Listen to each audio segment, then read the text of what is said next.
Hello and welcome to another update video about Ethereum. So Ethereum hasn't really moved too much,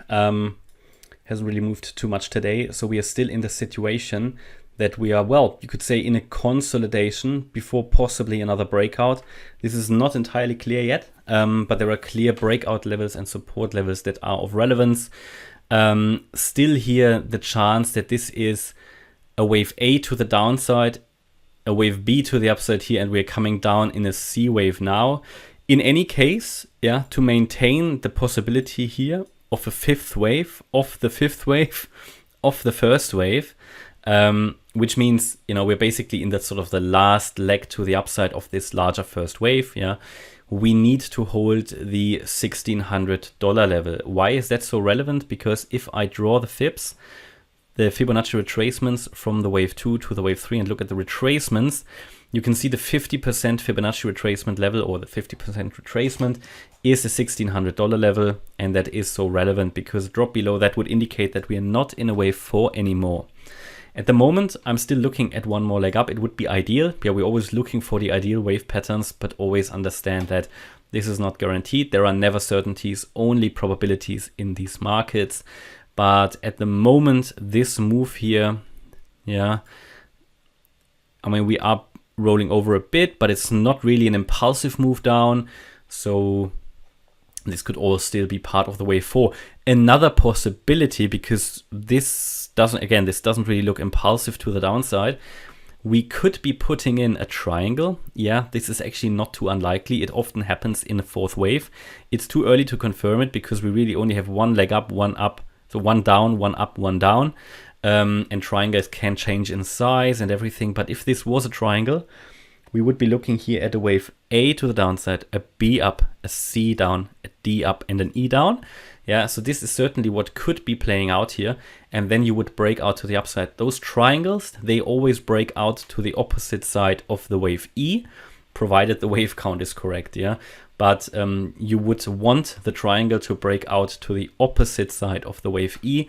And the way we made the start here could really point towards that direction. So if I draw here trend lines as well, yeah, you can see sort of a descending trend line and an ascending trend line. That's not very reliable yet, the ascending one, because we only have 2 touch points. But you can see, you would call this a pennant, yeah, a bullish pennant in, let's say, traditional TA.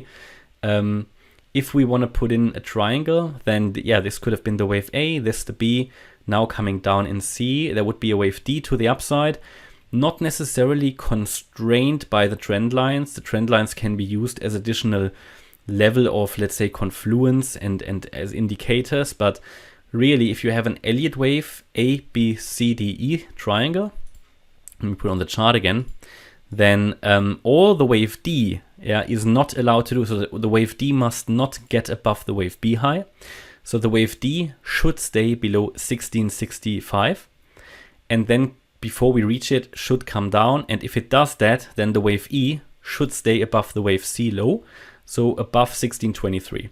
And then we can call it a triangle. And then you would expect after the wave E completion, quite an impulsive rally to the upside.